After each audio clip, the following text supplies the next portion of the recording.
Y había allí un hombre que tenía seca una mano, y le acechaban para ver si en el día de reposo le sanaría, a fin de poder acusarle. Entonces dijo al hombre que tenía la mano seca: levántate y ponte en medio. Y les dijo: ¿es lícito en los días de reposo hacer bien o hacer mal, salvar la vida o quitarla? Pero ellos callaban. Entonces, mirándolos alrededor con enojo, entristecido por la dureza de sus corazones, dijo al hombre: extiende tu mano. Y él la extendió, y la mano le fue restaurada. ¿Cuántos dicen amén a eso? Diga conmigo: restaurada, sana. Amén, amén y amén. Cierre su Biblia y présteme atención.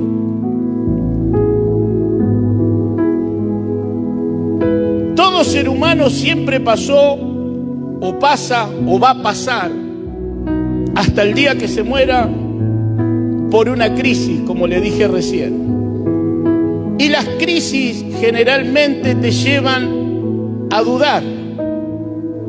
Primero, cuando uno entra en una crisis de lo que sea, empieza, aún los hijos de Dios, cuando están en esa crisis, primero arrancamos los que estamos fortalecidos en Dios.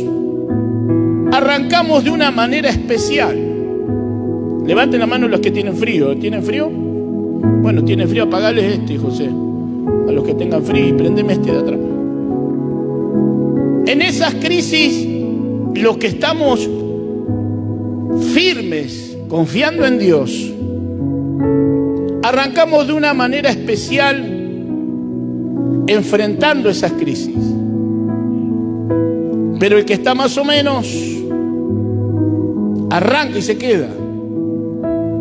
Y el que está para atrás directamente se suicida. ¿Está claro? Porque lo que al ser humano le hace cambiar su cabeza son las crisis. Porque las crisis son momentos. Y en las crisis de esos momentos que atravesamos, son momentos de procesos. Que los que estamos parados, como digo siempre, firmes en la palabra de Dios, confiando, no estoy hablando de santidad ni de nada, estamos firmes en la palabra de Dios, quiere decir creyendo y sabiendo. ¿Está claro?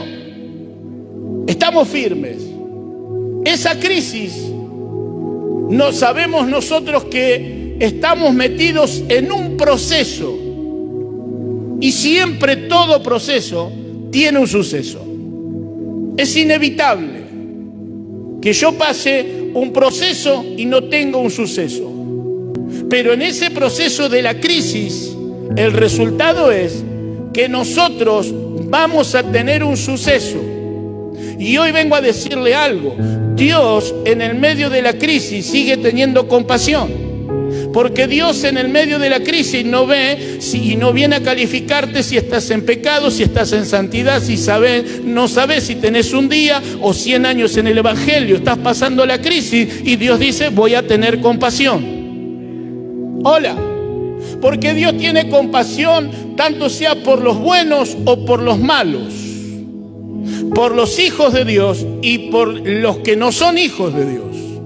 Los que aceptamos a Cristo y los que no aceptaron a Jesucristo. Dios tiene compasión. Amén. Porque Él es compasión. Él es la fuente de la compasión. Así como es la fuente del amor. Él es, de Él nace todo, de Él sale. Por eso que cuando el mundo está pasando una crisis y está siendo procesado y va a tener un suceso, Dios interviene de determinada manera.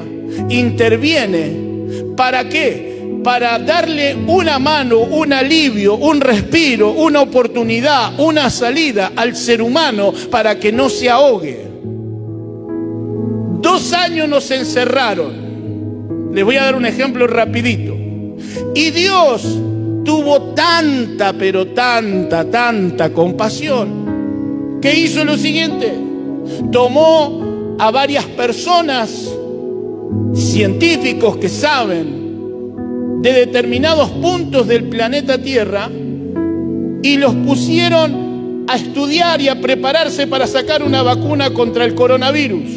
Usted piensa que a esta gente que lo mandaron y la gente que la hizo, que los felicitamos, los bendecimos y que Dios le dé 1000 veces más de lo que ellos hicieron, ellos pueden pensar o ocurrirse en su cabeza que fue por voluntad de ellos. No, querido, fue Dios que los movió, Dios activó, Dios empezó a hacer algo para que se metan a trabajar, porque Dios en el medio de la crisis mundial se metió porque tuvo compasión del ser humano para decirle: hay una salida, hay una respuesta y tenés que darme tu corazón, me tenés que dar tu vida. Eso dijo Dios, hay que volverse a Dios y Dios se volverá a nosotros. Alguien puede dar un grito de júbilo y decir amén a eso.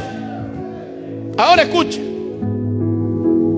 dice que en esta palabra que leímos, Dios tiene tanta compasión que dice que vuelve a entrar a la sinagoga.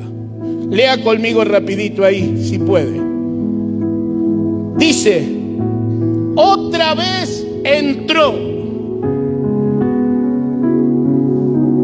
Hola. Dice así su Biblia, en el versículo 1 del capítulo 3 de Marcos: otra vez entró. Quiere decir con esto que Jesús ya había estado. Y en la sinagoga, déjeme decirle algo, en la sinagoga no entraba cualquiera y no entra cualquiera. Menos ministrar, menos tomar el altar o tomar el atril. En la sinagoga solamente la gente que está autorizada, capacitada, instruida es la que va a leer, la que va a instruir a otro. Pero ahora dice la Biblia que en esos lugares de la sinagoga están los maestros, los que saben, los que la tienen clara. Ahora Jesús entró nuevamente a ese lugar y entró al lugar que saben, al lugar que la tienen tan clara o la tenían tan clara. Él tuvo que volver a entrar a ese lugar, porque en ese lugar, déjeme decirle algo, la Biblia dice que el juicio de Dios comienza por la casa de Él, no comienza por el mundo ni por afuera, primero comienza desde acá adentro. Entonces, en otras palabras, el juicio de Dios, si comienza acá, la misericordia de Dios comienza acá, y en la crisis Dios también te va a sacar en este lugar y te va a sacar en victoria. Alguien va a decir amén a eso, alguien puede decir gloria a Dios a eso. Y alguien que esté atravesando crisis, hoy vengo a decirte de parte de Dios: quédate tranquilo, porque hoy estás en el lugar correcto, en el lugar indicado. Alguien va a dar un grito de júbilo. Yo estaría saltando y diciendo gloria a Dios a esa palabra. Estás en el lugar indicado, donde Dios te va a dar la salida. Y a su nombre. Ahora escuche, la tradición, y hay estudios que corroboran esto, que dicen que a la sinagoga que entró Jesús y encontró a este hombre, dicen los que saben y los estudiosos que este hombre era un albañil y que trabajaba, otros dicen que trabajaba con las piedras. Ahora tenía un problema. Dice que tenía seca una mano. Hola. Quiere decir que este hombre estaba pasando una crisis y estaba con los que aparentemente sabían y la tenían clara. Estaba con los doctores de la ley, estaba con los que más santidad tienen. Hola.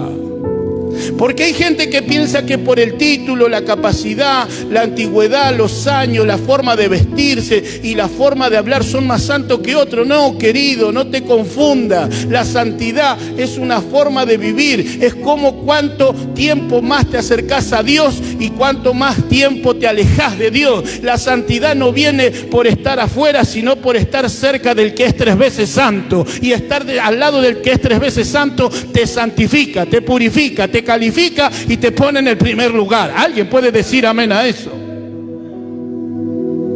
decir que no es por obra, es por fe.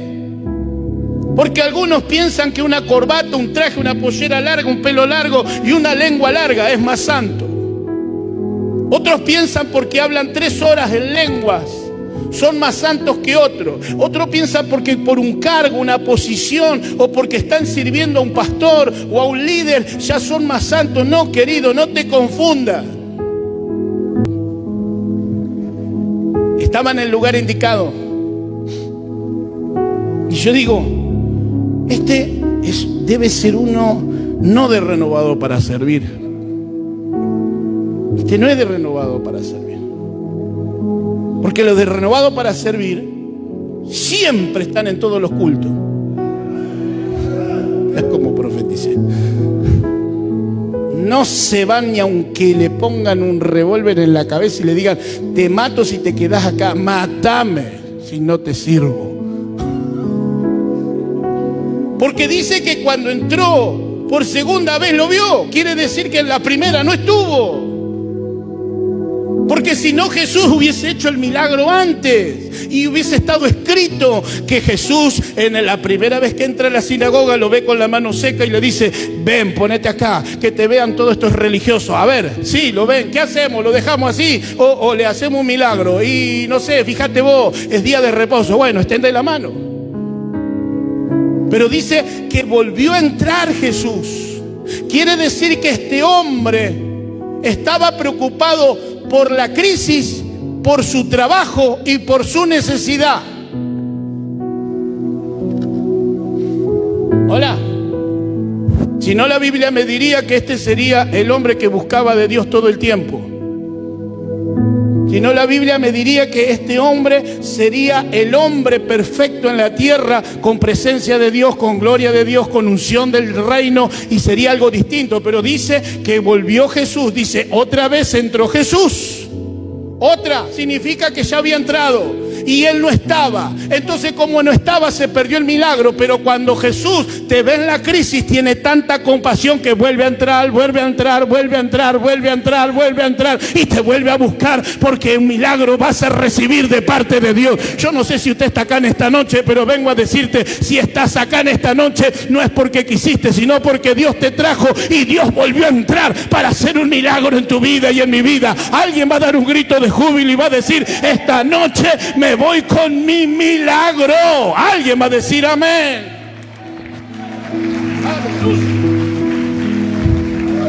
Y a su nombre. Se escucha bien atrás. Gloria a Dios por eso. Ahora dice que este hombre, que era un trabajador, la tradición dice que era un albañil que trabajaba con la piedra, y estaba en la sinagoga, pero había gente que sabía de la Biblia, que la tenía re clara, y que lo único que estaban esperando era acusarlo, a él y a Jesucristo. A él por aceptar un milagro y Jesucristo por hacerlo. Y el único que te acusa es el que viene del reino de las tinieblas. Porque el que viene del reino de los cielos, por más que estés mal en pecado y hayas hecho lo peor, como tiene a Jesucristo y dice, no vivo yo, sino que Cristo vive en mí. Quiere decir que no te miro con mis ojos, te miro con los ojos de Dios y digo, bueno, dale, vení, acércate. Hay también para vos en esta noche, no importa lo que hiciste, Jesucristo te perdonó, Jesucristo te restauró, Jesucristo te levantó. Alegrate y gozate entonces, porque Él te está dando la oportunidad de tu vida para que seas diferente y tengas cosas diferentes llamadas milagros de Dios. Escuche. Pero diga conmigo, en las crisis siempre están los que te acusan. Por algo estás así. Por algo está viviendo como está viviendo. Por algo le está pasando lo que le está pasando. Ahora escuche, dice que la palabra acusación viene de la palabra acusar, y la palabra acusar viene de la palabra original, katagoreo, que significa hablar en contra. Quiere decir que hay gente que siempre en las crisis te va a hablar en contra. Y no estando en las crisis también te va a hablar en contra. Pero el secreto es, ¿qué hago yo? No qué hace Él. Porque yo sé que soy un hijo y una hija de Dios. Y sé que en mi lucha y mi pelea no es contra carne ni sangre, no es contra la persona, sino con lo que está dentro de la persona, que es espiritual, que me está acusando y me está diciendo, no soy hijo de Dios, no me merezco esto, no tendría que estar en la iglesia, no tendría que estar sirviendo, pero yo por dentro tengo que decir, si a mí me salvó Jesucristo, si a mí me perdonó Jesucristo, si a mí me levantó Jesucristo, y si a mí me restauró Jesucristo, y si soy hijo de Dios, ¿qué me importa lo que digan? ¿Qué me interesa lo que hablen? A mí me interesa lo que dice el Rey de Reyes y Señor de Señores. Pensamientos de bien tengo para ti y no de mal. Alguien va a decir amén a eso. Toque a dos o tres y dígale, deja de preocuparte por cómo te miran, cómo te hablan. Preocupate de lo que están hablando en el cielo. Hola. Hay gente que está más preocupada de lo que dicen los pastores y los líderes que lo que dice Dios. ¿Qué me importa lo que diga fulano, mengano? A mí me importa lo que se dice en el cielo y se habla de mí en el cielo. No te alejes cuando estás en la crisis, que no te cambie la cara. Alabá y glorifica a Dios en el medio de la crisis, porque Dios tiene compasión y te va a sacar en victoria.